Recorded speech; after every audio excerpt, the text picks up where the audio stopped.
ঢাকা এখন থেকে দক্ষিণ এশিয়ার কূটনৈতিক চৌরাস্তার কেন্দ্রবিন্দু। একের পর এক উচ্চ পর্যায়ে পাকিস্তানি প্রতিনিধিদের সফরে রাজনীতিতে ব্যস্ততা বেড়ে গেছে।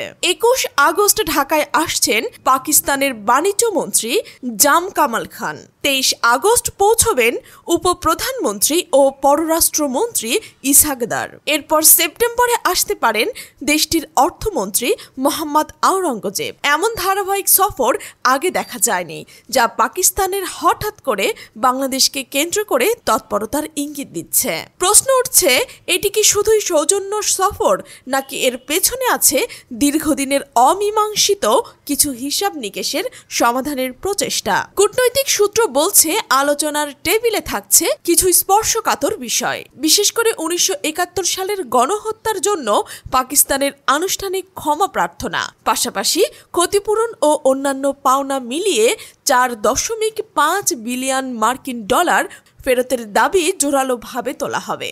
বাংলাদেশ চায় ঐতিহাসিকভাবে অমীমাংসিত এসব বিষয় দ্রুত নিষ্পন্ন হোক, যাতে দুই দেশের মধ্যে একটি মজবুত, কল্যাণমুখী ও গতিশীল সম্পর্ক গড়ে ওঠে। এর আগেও গত এপ্রিল মাসে প্রায় ১৩ বছর পর ষষ্ঠ ফরেন অফিস কনসালটেশন বৈঠকে পাকিস্তানের পররাষ্ট্র সচিব আমনা বালুচ ঢাকায় এসেছিলেন।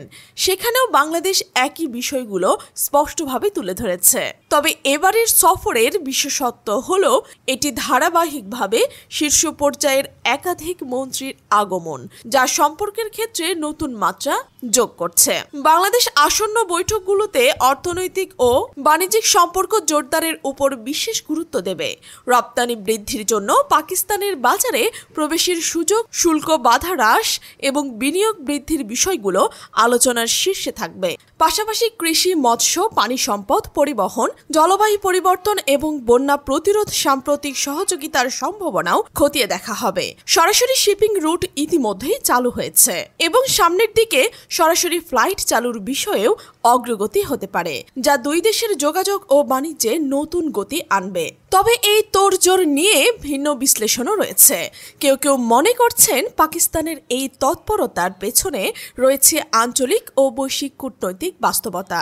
বর্তমানে আমেরিকার সাথে পাকিস্তানের সম্পর্ক অতীতে যে কোনো সময়ের তুলনায় ভালো অবস্থায় রয়েছে, যেখানে ভারতের সাথে আমেরিকার সম্পর্ক ইতিহাসের সবচেয়ে ঠান্ডা পর্যায়ে পৌঁছেছে। অন্যদিকে বাংলাদেশের সাথে ভারতের সম্পর্ক চূড়ান্ত টানাপোড়েন চলছে, কিন্তু আমেরিকার সাথে সম্পর্ক উষ্ণ। এই পরিস্থিতি পাকিস্তানের কাছে একটি সোনালী সুযোগ।